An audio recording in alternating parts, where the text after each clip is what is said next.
Hey kids, it's Pastor Tony, and even though you can't see me, I am here. In fact, take a close look down by the bus. It's way in the back of the picture. Look really close. In fact, maybe get closer to the screen so you can see better. Do you see all the way down by the bus? I know you can't see me now, but surprise! I wasn't down by the bus. Did I get you? Oh man, I wish I could have seen it. I bet some of you were like, ah! Did you get surprised? Oh wow, surprises can be fun. Surprises can be kind of scary. Sometimes we like them, sometimes we don't. But today, I was wondering if you've ever been surprised like this, where you were in your bed reading and suddenly mom and dad came in and said, hey, you need to stop what you're doing. It's time to go to bed. Maybe you were glad surprised because you were so tired, or you were disappointed because you wanted to stay up a little bit longer. Or maybe you were surprised when you woke up in the morning and you weren't feeling good. Your stomach was hurting, you had a headache, your nose was running, and mom took your temperature, and sure enough, you were sick and you were sent right back to bed. Or maybe you show up at the game and you've been practicing really hard, and the coach gives you the awesome surprise where he says to you, you are starting today. Or she turns to you and gives you the surprise you didn't want to hear. Hey, you're going in. Get off the bench. It's time to enter the game. You were hoping you just get to sit there the whole time. But sure enough, now you're going in the game. Or maybe you were surprised when you walked in the room. Happy birthday! Everybody's there to celebrate you turning a year older. Your friends. There's cake. There's gifts. That is a fun surprise. Or the surprise that we all love is when we're at school and our teacher looks at us and she says, hey kids, today, no homework. What a great surprise! The dreaded surprise where she says, take out your pencils, put your books away, it's time for a quiz or a test. Sometimes good surprises, sometimes not good, but the always exciting surprise, a snow day. You wake up and snow is falling. It is piling out in the yard. The streets are covered. No school! Hey, wait a second. Are we ever going to have snow days again now that we have all this distance learning? I guess we'll just have to wait and find out. Sometimes bugs can surprise us, right? The other day, I was surprised by a lanternfly. All of a sudden, it landed on my shoulder and I thought, what's going on? I freaked out a little bit and shook. Those things can be kind of surprising. I mean, think about the way they look. They have that like super pointy head, those little beady orange and red eyes. And they are super speedy when they hop. And even when they walk, they kind of walk in a weird way. Those fluttering wings, and they just show up when you least expect it. And right now for us in Pennsylvania, they seem to be everywhere. Those bugs can be surprising. Well, the other day, I saw two bugs that really surprised me. I saw a wolf spider. Wolf spiders seem to be a lot of people's basements, and they're super fast, and they can surprise you when they come out of nowhere. But they're kind of good. They help deal with other pests. But then I saw another bug, a rusty spider wasp. I've never seen it before. It's this red bug with these blue iridescent wings, and it's kind of tiny. And what the rusty spider wasp does is it hunts down wolf spiders, and it will stun them. And then you see the wolf spider kind of like this, and the rusty spider wasp will drag that bug back to its nest. Check out this video. I happened to catch one of these. I was standing by my porch by our front door, and that suddenly happened. Now I know there's a little bit of a shadow, but can you see the rusty spider wasp? It's dragging, look what just happened. It's climbing sideways on the wall, carrying that huge spider. I was surprised. I didn't think that would happen. I was confused. I was amazed.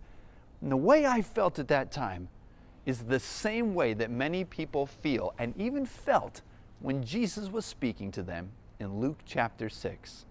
You see, in the book of Luke chapter 6, we read that Jesus has just spent time recently finished choosing his 12 disciples, those men who would be with him every day for the next 3 years. He would pour his life into those men, teaching them more about who God was and how they could be like him.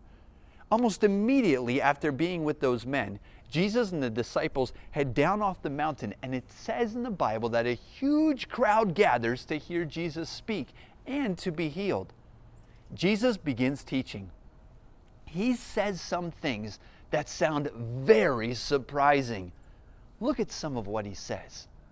I say to you who are listening to me, love your enemies. Do good to those who hate you. Ask God to bless those who say bad things about you. And pray for those who are cruel to you. If anyone slaps you on one cheek, let him slap the other cheek too. Those were some surprising words by Jesus. But before we focus on what he tells us to do, I want to talk about what does he mean when he calls people our enemies, the ones who hate us, who say mean things, who are cruel to us. Now, I asked my kids the other day, hey, do you have any enemies? And they looked at me, And my son said, yeah, the dark. That's not what God meant. Jesus wasn't saying the things that you're scared of. That's what I'm talking about. Jesus basically was telling his people who are listening, an enemy is someone that you just don't get along with. Now, some of you have brothers and sisters, and there's times when you are the closest friends and other times when you just don't get along with each other. Or you have neighbors that you just don't see eye to eye. You don't like the same things. You don't live the same way. Maybe there's kids in your class that's cool, they're in my class, but I just don't like them. The way they treat me, the way they feel or act when they answer all those questions. Maybe there's kids at church you don't like. Maybe there's older kids or younger kids or even adults that you would say, I just don't get along with them. Those are the kind of people, whether they treat you right or treat you wrong, God says these are the people I'm talking about. These are the ones that I'm showing you how you should treat them. What they said, what they did could bother you, but look again at the surprising words of Jesus. He says that you need to love these people that you don't get along with. Why? Because Jesus loves us. It doesn't mean that we have to be BFFs with these people. Like, yeah, we do everything together. No, it just means that we need to choose to treat them and love them the way that Jesus would. And if you're not sure how to do that, I bet your mom and dad could help you. I would love to talk to you. Tell me who the person is that you're struggling with, and let's figure out how you can show them love, how you can sacrifice your time, your energy to help them and show them that not only does God love them, but you love them too. Look at what else Jesus says. Do good to these people. Bless these people that you don't get along with. This means to do good, to bless others, means that you should find a way to serve others. There may be kids at school.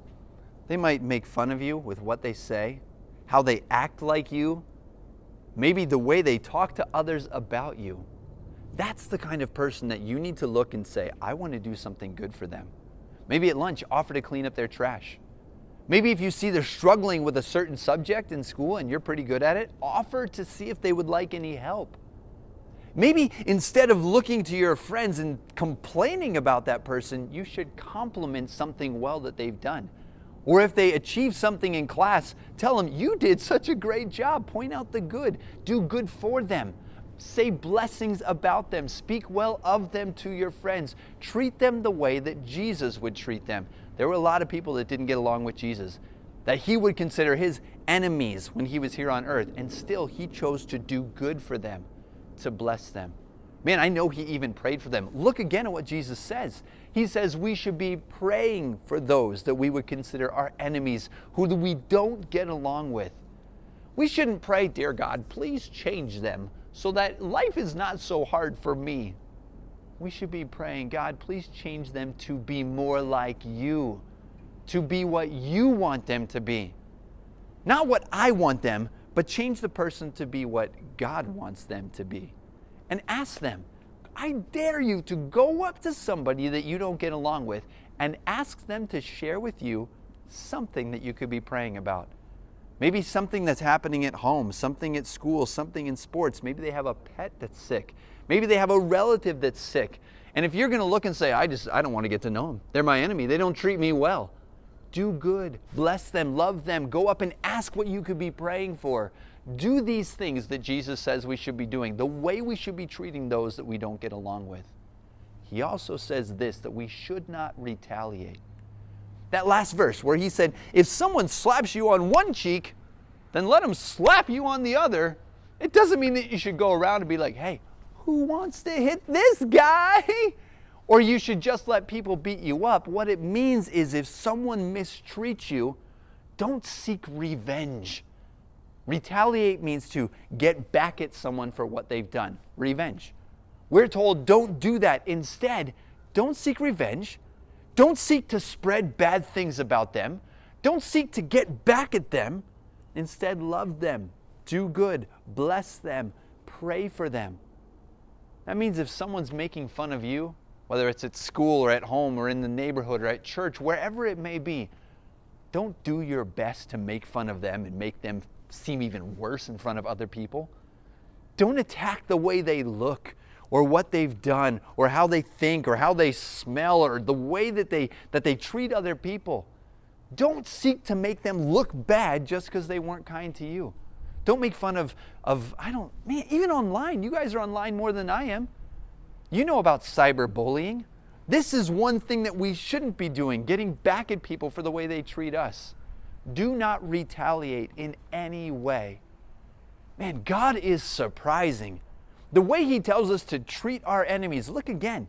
He says we should love them, do good to them, bless them, pray for them, and do not retaliate to try to seek revenge. Well, they did this to me, so I'm going to do it back to them even worse.